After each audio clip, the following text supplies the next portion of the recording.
Standing here now with Mel Kenyon, a former 7-time USAC midget champion. They're all great. Every win is great. The last one is just as important and as great as the first one. I tell you, you mentioned the name Mel Kenyon, former Indy 500 veteran. Boy, there's a lot to talk about when we talk about Mel Kenyon. And by golly, here he is right here. Kenyon up top, looks for 4th place on the backstretch of the 28th lap. Gets a nose out in front of Norm Young and takes the position. We have won 14 championships, 10 national championships, 384 feature wins that we can remember.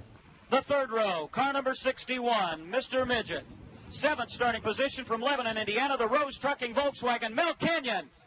It's a life devoted to racing.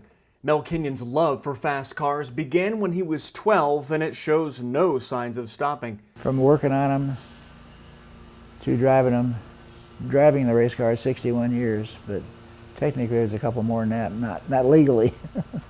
Kenyon didn't grow up in Lebanon, but he and his family moved to the friendly city to be closer to where the action was. Closer to the Indianapolis Motor Speedway, and of course got to be friendly with a lot of people. When we had a chance then in 1968 to go to the Indianapolis Motor Speedway in a good race car, our car owner, Fred Gerhardt, said, here's the race car, but you got to find some sponsorship to maintain your help and so forth, just to be able to run the Indianapolis 500. And so the city of Lebanon, in fact, Mayor Campbell at that time was one of our crewmen at the Speedway, and so he worked the fuel valve for our refueling and so forth, and so he took a vacation every month to go to the Speedway to watch us mess around and to race.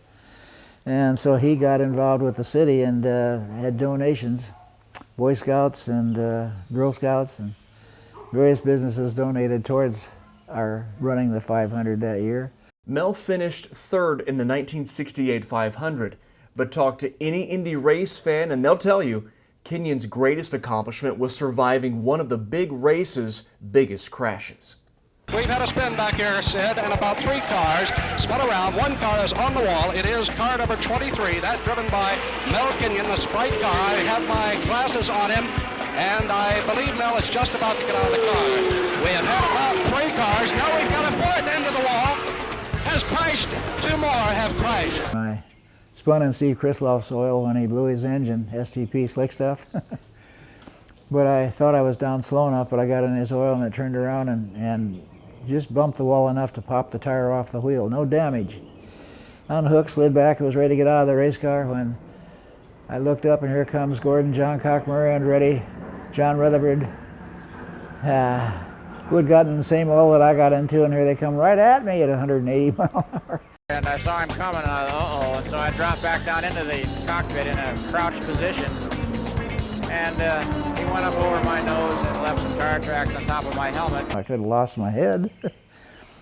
And the 5 firemen that were standing around my car all shuddered back, and some got over the fence and some just got back out of the way because stuff was flying, you know, and race cars are not necessarily small objects to be flying at you. Mel was lucky to be alive, but it was another near-death experience in Langhorne, Pennsylvania 3 years earlier that earned him the nickname Miraculous Mel. Starting the race, we were doing really well. I started, I think, in 12th position, and we were doing really well, and all of a sudden the motor started to rattle, and I stuck my hand up in the air to tell the guys behind me I was in trouble, headed for the infield, but being a sort of a round racetrack, it had a mind of its own. It turned around and went out and slammed off the outside wall with the left side tires, and turned back around and was down almost to 30 mile an hour. And Jim Hurtubise, who was burned the year before me, and Ralph Liguori were having a private battle with each other and rubbing wheels and all that, and all of a sudden there I was. They didn't see me soon enough because it was kind of a round racetrack. And so Ralph Liguori plowed into me from behind and slammed my head against the roll bar and knocked me out, and they punctured the fuel tank, the first one to break a fuel bladder. Those 2 guys, all being still awake, they bailed out of their cars and ran off, left me sitting there in that burning race car as it slid into a freshly graded infield, and the flames almost went out. But then as it sat there, they began to pick up again. And Joe Leonard, who was leading the IndyCar race at that time, saw my problem, and he pulled in the infield, jumped out of his car. He had a fire suit on, one of the good guys. And two guys in jeans and t-shirts from the infield came out to help, and they tried to get me out of that race car. Steering wheels did not disconnect from the race car at that time, and so they couldn't get me out, and it got too hot, and they had to leave.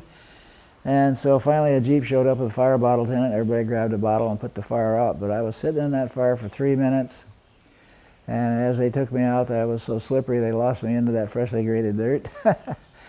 And went to the Lower Bucks County Hospital there in Philadelphia. And I was burnt kind of bad, about 60% burnt, 40% third degree.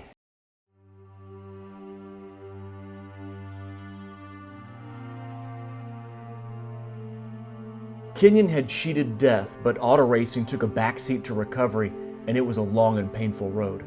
Mel battled bandages, surgeries, a staph infection, and losing the fingers and thumb on his left hand. Most, if not all, seemed lost. But the story doesn't end there. My wife, being a good Christian gal, told me that there was somebody that could help me along the way, and I said, "You're silly." She says, "No, there is somebody that'll do it." And so with her help, I turned what was left of my life over to the Lord, asking Him to do with what He wanted to do with it, not what I wanted to do with it. And believe it or not, my body cleaned up and started to heal from being a messy pussy, if you will, mess, to waddling out of the hospital in just 1 week later. They told me it was going to take me 3 months of rehab to get myself back in shape, but at home doing it myself, I was ready in 1 month's time. Climbed into a race car at 7 months after the bonfire. 8 months after the fire, I was back at Indianapolis Motor Speedway in an Indy car. Brother Don, my dad, and I figured out how to steer the race car with no fingers. You got to hang onto a steering wheel somehow. And we came up with a spinner method like a farm tractor has nowadays, and a lot of passenger cars had before power steering. But we ran on 3 cylinders for 70 laps and finished 5th. Hallelujah, 5th place, first time back. Kenyon survived the fire. Then he walked away from the miracle on turn 3. Kenyon's faith was put to the test when his wife Marianne suffered a major head injury during a bike ride near their Lebanon home. He took a step back from racing to take care of her until she died. He is the all-time USAC leading national championship feature winner, even ahead of the great A.J. Foyt. Mel Kenyon in car number 61 showing the way. Back on the track, success continued, where Mel solidified himself as one of the all-time greats. We did so much winning, and we won so many championships and so forth, and I became the king of the midgets with a modification, but nevertheless, I even got a crown one year. Old Herbie, the first car we built there, Don and I too. The racing life continues. At the Kenyon family compound, Mel and his brother Don make race cars, and it's no shocker, they're pretty good at it. Like A.J. Foyt, Mario Andretti, John Rutherford, Ryan Newman, Jeff Gordon, all kinds of people have driven our cars. Some of those beginners, you know. They weren't, but they are. The king of the midgets, Mel Kenyon, is in his 80s, living his life with the same passion he had while behind the wheel. I've been invited to go to hospitals for burn patients, mostly, when the doctors and the psychiatrists give up on people, and then they call me. And with the Lord's help, I'm able to help those guys get their mind on the right track. The mind is the biggest controlling factor in your body, and the mind is the most important and strong thing there is. You can do a lot if you get your mind working for you.